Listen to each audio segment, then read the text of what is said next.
Pai Santo e Eterno Deus, nós te louvamos e te bendizemos, porque só o Senhor é o nosso Rei.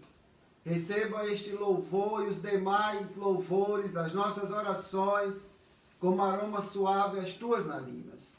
Muito obrigado, Senhor, por este momento onde podemos adorar o teu santo nome. É assim que eu te rogo em nome de Jesus. Amém. Queridos irmãos, boa noite a todos. Deus abençoe a vida de todos vocês. Gostaria que você abrisse sua Bíblia e vamos ler 1 Pedro, capítulo 2, versos 9 e 10. E depois destes dois versículos lidos, nós vamos cantar mais um cântico e depois iniciar assim o nosso estudo, dando continuidade ao tema que nós estamos tratando sobre o culto cristão, uma perspectiva bíblico-reformada. Nós iniciamos este tema quinta-feira passada. Leia comigo aí na sua casa, 1 Pedro, capítulo 2, versículos do 9 ao 10. apenas estes 2 versículos. Vós, porém, sois raça eleita, sacerdócio real, nação santa, povo de propriedade exclusiva de Deus, a fim de proclamardes as virtudes daquele que vos chamou das trevas para a sua maravilhosa luz. O verso 10 diz assim: vós, sim, que antes não eres povo, mas agora sois povo de Deus, que não tinhais alcançado misericórdia, mas agora alcançastes misericórdia. Vamos cantar mais um cântico. O cântico, ele diz o seguinte: glória para sempre ao Cordeiro de Deus.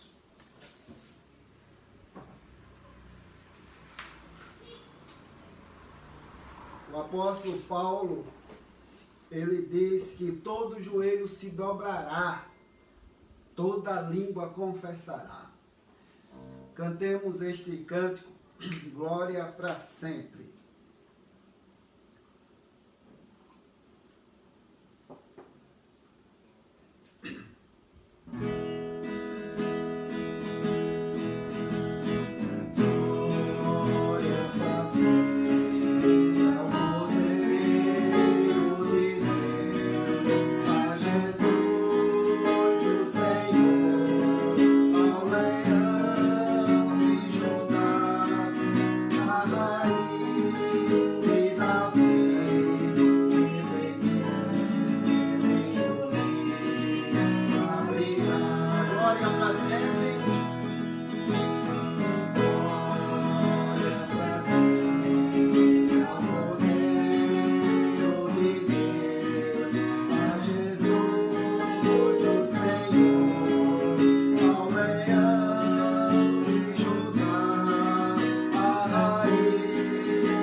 De fato, toda língua confessará, todo joelho se dobrará, que Jesus, Ele é o Senhor.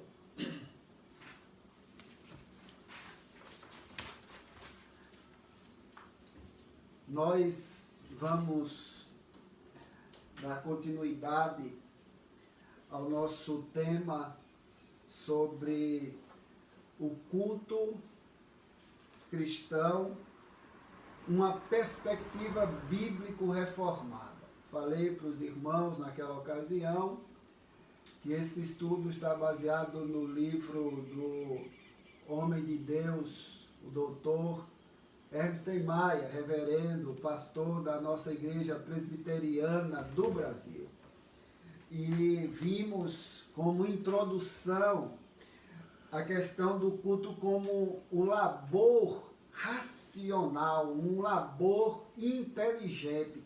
Porque nós não somos, eu havia dito naquela ocasião, na quinta passada, nós louvamos a Deus, adoramos a Deus, prestamos um culto a Ele, um serviço a Ele, um trabalho para Ele, racional, inteligente, não de forma aleatória, de forma leviana, irreverente, desrespeitosa. Não, nós louvamos a Deus de forma inteligente porque sabemos quem Ele é e quem nós somos.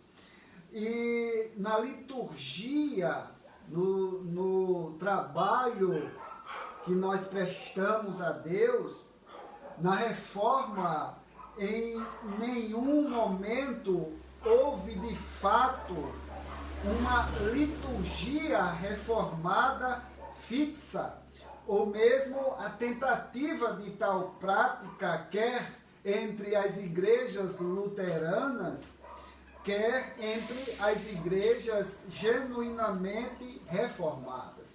Queridos irmãos, o que houve realmente foram tentativas de se adaptar os princípios bíblicos dentro de um quadro de referência exegético hermenêutico que fosse reformado, de fato ali extraído da palavra de Deus, interpretado direto da palavra de Deus e não de invenção do homem, colocando nos cultos coisas que a Bíblia não recomenda, que o próprio Deus não recomenda que tenha. E isso, houve esta necessidade dos reformados ou dos reformadores, as necessidades de cada país, cidade e congregação.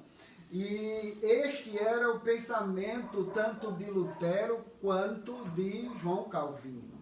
Lutero, por exemplo, elaborou em 1523 a ordem do culto divino na congregação, dizendo o seguinte, abro aspas, se a palavra de Deus não é pregada, seria melhor que os homens não cantassem ou lessem ou se reunissem.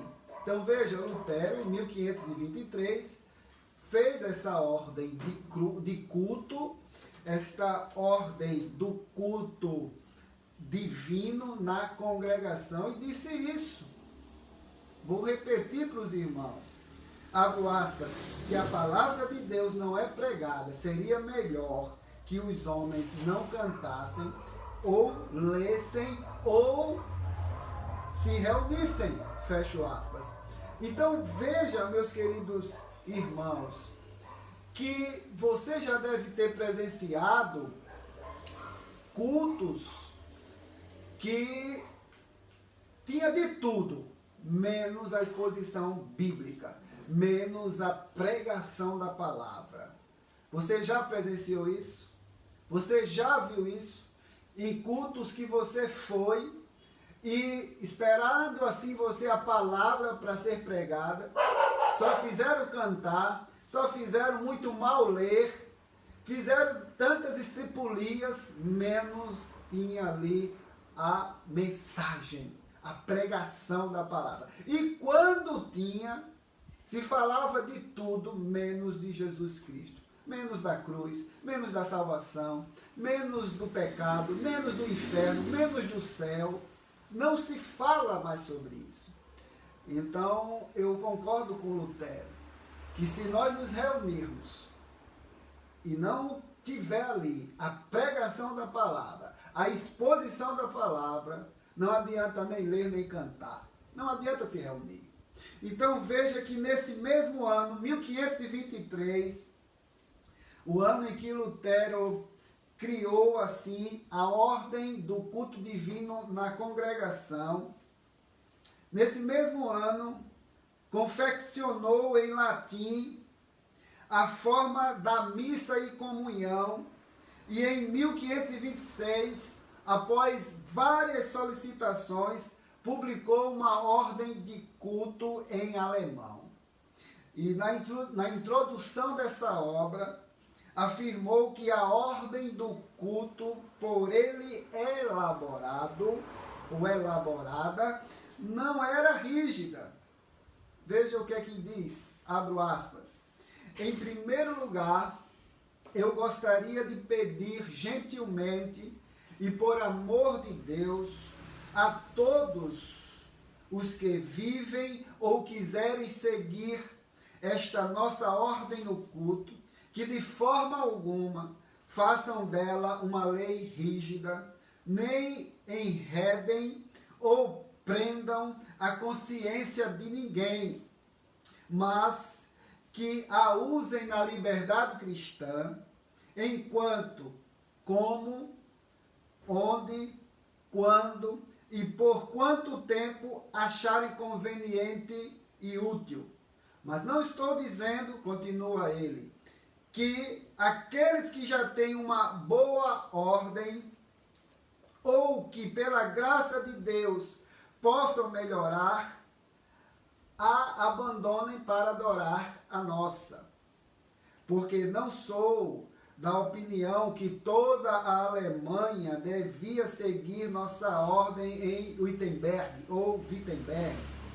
Ordem é algo exterior. Por melhor que seja, ela pode acabar em abuso. Então já não é ordem, mas desordem. Por isso, nenhuma ordem permanece em vigor, nem vale por si mesma, como as ordens papais foram consideradas até agora. Mas a validade, o valor, o poder e a virtude de qualquer ordem será ou está no seu uso adequado. Fecho aspas. Queridos irmãos, temos também uma análise da questão da compreensão de Calvino, das principais confissões reformadas, os princípios bíblicos, os princípios teológicos, que devem nortear a adoração do povo de Deus. Eu quero que você analise comigo, em primeiro lugar, o que Calvino entendia como adoração do povo de Deus, como norteamento, como norte, como orientação. Em primeiro lugar, que ele entendia, e você há de concordar com ele, que o culto só deveria ser prestado a Deus. Isso todos nós concordamos. Chamo sua atenção para isso, primeiramente. Culto somente a Deus. Vocês lembram que havíamos estudado no domingo sobre, há 2 domingos atrás, encerramos o tema Só lhe deu glória, glória somente a Deus. Então, o culto somente a Deus. Prestamos um culto somente a Deus, ao único Deus verdadeiro.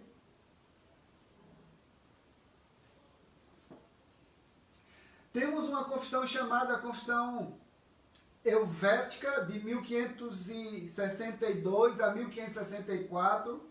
No capítulo 5 diz o seguinte: ensinamos que somente o verdadeiro Deus deve ser adorado e cultuado.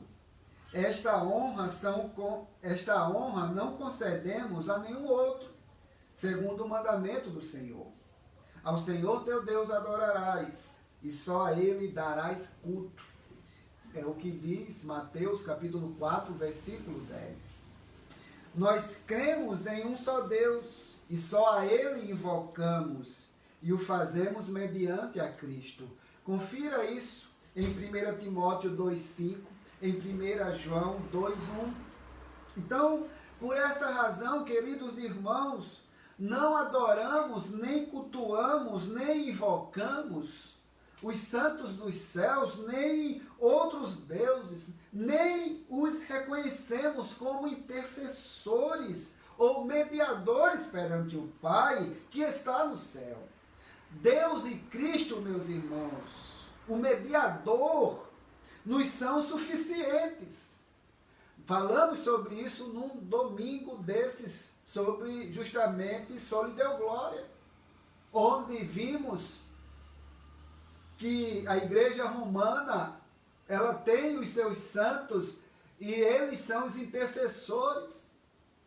E nós só temos um santo intercessor, que é o Santo de Deus, o Filho de Deus, Jesus Cristo. Ele é o único intercessor entre nós e Deus, o Pai. Então, veja que nem concedemos honra a outros.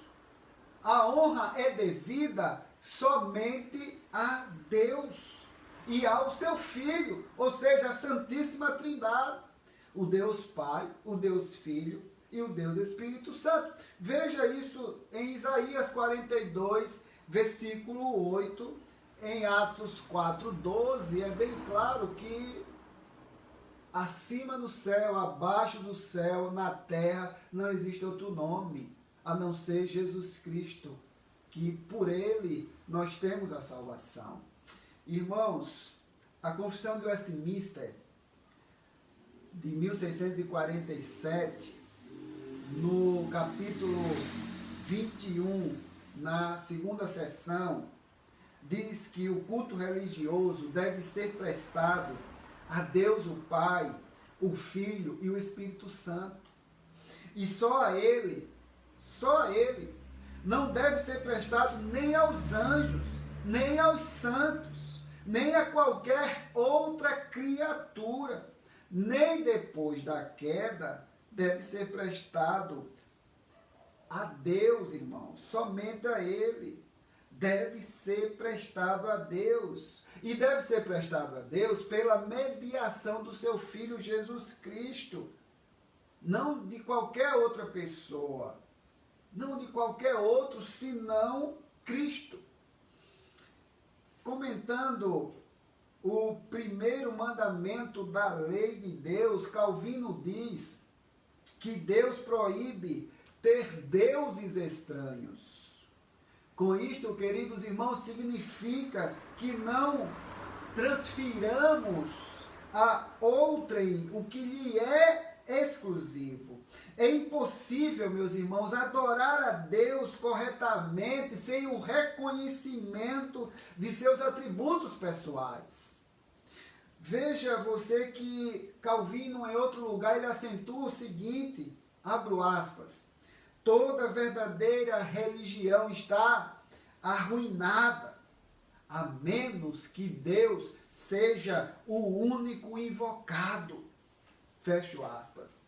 Repito, toda verdadeira religião está arruinada, a menos que Deus seja o único invocado. Quem é seu Deus? É este Deus verdadeiro que nós cremos? Então a sua religião não está fadada ao fracasso, não é um erro. Meus queridos irmãos, as orações não dirigidas a Deus se constituem numa grave ofensa a Ele. Os papistas saciem-se o quanto possam em suas genuflexões diante de Deus. O fato é que o roubam da principal parte de sua glória quando dirigem suas súplicas aos santos. Calvino disse isso comentando o livro dos Salmos. No Salmo 50, verso 15, ele comentando este salmo, ele coloca esta posição, dizendo que as orações não dirigidas, que os papistas saciem-se o quanto possam em suas genuflexões diante de Deus. O fato é que roubam da principal parte de sua glória quando dirigem suas súplicas aos santos. Supliquemos somente ao Deus único e verdadeiro, mediante Jesus Cristo, seu Filho amado, que está nos céus, à direita de Deus Pai Todo-Poderoso, intercedendo por mim e por você. Não há outro santo em quem interceda por nós. Irmãos queridos, não pode haver culto hipotético, ou seja, conforme as nossas hipóteses, conforme as nossas mentes, as nossas ideias. O culto ele é extraído da própria Bíblia. É o próprio Deus quem nos dá o norte, a orientação de como adorá-lo. A um Deus hipotético não existe, conforme a nossa imaginação. Portanto, não pode haver um culto hipotético a um Deus hipotético. Calvino observa que os homens se afastam do verdadeiro Deus porque julgam a Deus, não por sua infinita majestade, mas pela vaidade tola e volúvel de suas próprias mentes. Então os homens, quando se afastam de Deus por causa da sua própria imaginação. Eles imaginam que adorar a Deus de um jeito estranho vai atrair as pessoas. Porque o que estas pessoas querem, esses falsos mestres, esses mercenários, é justamente atrair para si mesmo aplausos de homens. E o próprio Paulo, escrevendo aos Gálatas, no capítulo 1, versículo 10, ele diz que não importa agradar a homens, mas a Deus. Que se o evangelho que ele está pregando agrada aos homens, amém. Mas se não agradar também, problema. Porque importa agradar a Deus. Nós devemos agradar a Deus. Glória para sempre ao Cordeiro de Deus, a Jesus que é o Senhor, que ressuscitou, que está vivo, e que não estamos aqui perdendo tempo adorando o seu nome, não. Estamos adorando a um Deus vivo, e Ele quer ser adorado não de forma hipotética, conforme as nossas imaginações, conforme as nossas vontades, mas segundo a sua palavra. E eu encerro dizendo que quando Calvino disse isto, consequentemente, ele continua dizendo que quando servem a este ser, não adoram o Deus eterno, mas os sonhos e as fantasias de seus próprios corações no lugar de Deus.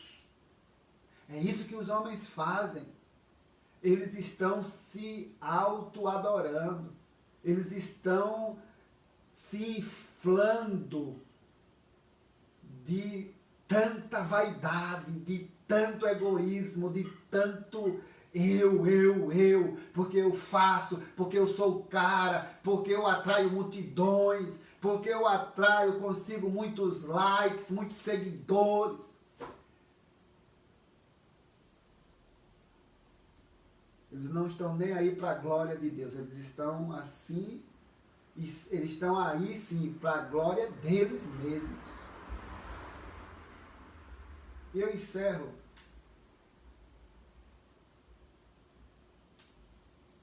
quem é o Deus que nós adoramos realmente? O Deus que nós adoramos, Ele é real. Pode ter certeza disso, nós adoramos a um Deus real, um Deus verdadeiro. Ele se revela e Ele diz como quer ser adorado. O resto é idolatria resultante de nossa imaginação pecaminosa. Veja o que diz Apocalipse 22, versículos 8 e 9. Abra sua Bíblia. Apocalipse, capítulo 22, versículos 8 e 9. Eu, João, sou quem ouviu e viu estas coisas. E quando as ouvi e vi, prostrei-me ante os pés do anjo que me mostrou essas coisas para adorá-lo. Ou seja, João se prostrou diante de um anjo. E veja o que o anjo disse para João. Verso 9. Então ele me disse, vê, não faça isso. Eu sou conservo teu, dos teus irmãos, os profetas, e dos que guardam as palavras deste livro. Aí o anjo diz assim, adora a Deus. Olha que maravilha. Que Deus nos abençoe, irmãos, em nome de Jesus. Então entenda que o nosso culto prestamos com um amor, com um trabalho inteligente. Nós sabemos quem estamos adorando, ao nosso Deus. E precisamos reconhecer os seus atributos, que as qualificações de Deus que fazem parte da essência daquilo que Ele é. Então, para a introdução que nós vimos, que foi longa, de quinta passada para hoje, vimos o culto como um labor inteligente.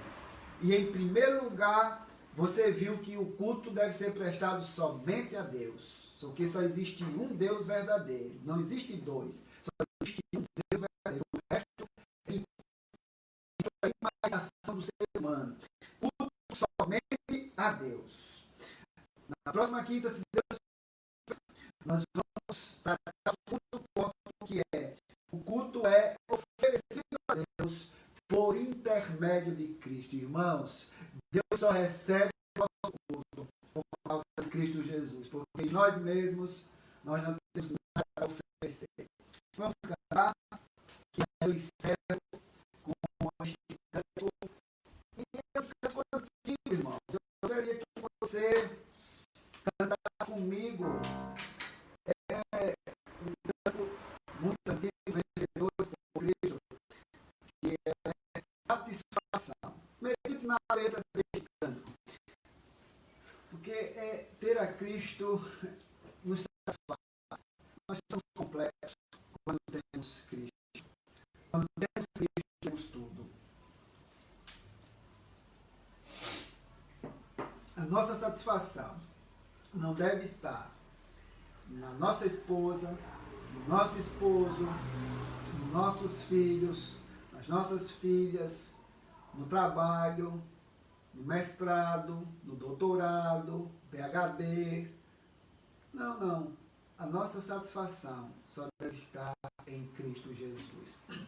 Vamos cantar.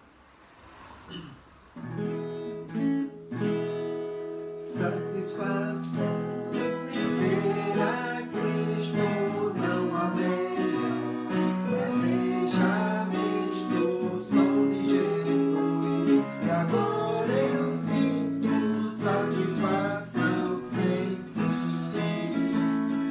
Satisfação é nova vida, eu com Jesus tenho alegria, sempre cantando a melodia, satisfação sem fim. Se paz real, se gozo da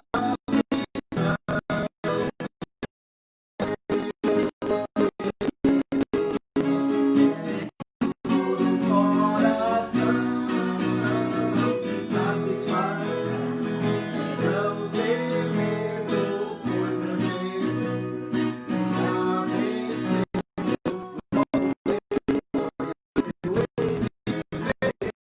Satisfação